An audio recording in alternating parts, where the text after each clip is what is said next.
Kita tentunya mengenal yang namanya jihad, namun kita harus tahu jihad itu seperti apa. Jangan bicara jihad kalau emosi itu setan, bukan jihad namanya.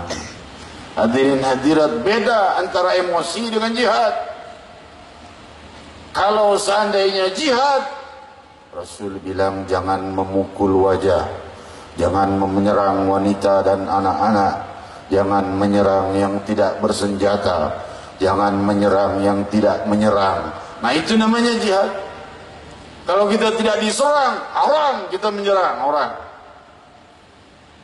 Itu untuk yang di luar Islam, apalagi yang sesama muslimin. Rasul sallallahu alaihi wasallam itu adalah orang yang cinta kepada seluruh makhluknya Allah, kepada sesama manusia cinta, dan Rasul ingin umatnya mencintai manusia, dan belum sempurna iman seseorang sebelum dia mencintai manusia satu sama lain. Jika seseorang mencintai muslimin saja, tidak menyayangi orang-orang yang di luar Islam, maka belum sempurna imannya seperti Sayyidina Muhammad. Ya, tidak ada yang bisa imannya sama seperti Nabi Muhammad tentunya. Tapi paling tidak kita mengambil sebutir saja daripada mutiara-mutiara keindahan budi pekerti Nabi Muhammad, dari rahasia kemuliaan Isra wal Mi'raj Nabi Muhammad sallallahu alaihi wasallam. Hadirin hadirat, siapa yang paling ingin orang non muslim masuk Islam? Siapa? Tentunya Rasul sallallahu alaihi wasallam. Tetapi Rasul justru lemah lembut pada orang-orang yang non muslim itu. Seorang Yahudi pemuda datang ke rumah Rasul, bilang mau tinggal di rumah Rasul. Kalau orang-orang zaman sekarang mungkin, mau ngapain kamu non muslim, najis, masuk rumah saya sana pergi. Enggak begitu akhlak budi Sayyidina Muhammad. Yahudi diterima oleh Rasul.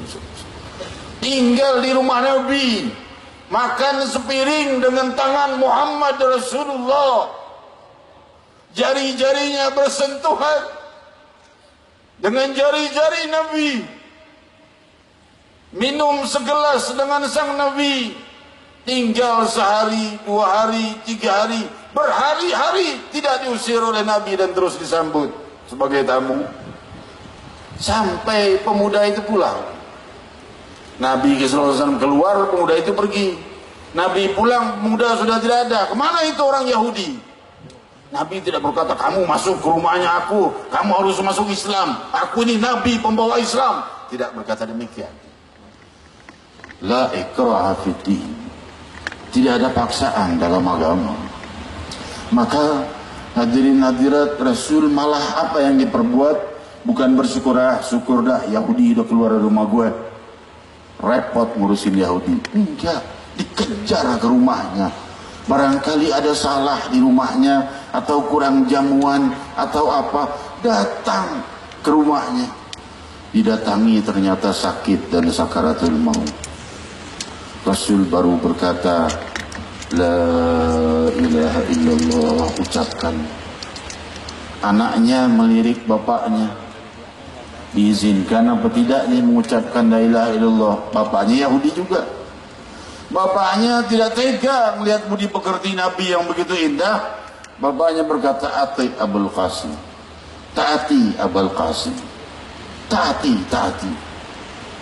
Bapaknya tidak masuk Islam, tapi ngelihat budi pekerti kepada anaknya dan jasa besar, anaknya udah tinggal di rumah Nabi, ya udah taati aja Abul Qasim. Maka ia mengucap la ilaha illallah Muhammad Rasulullah.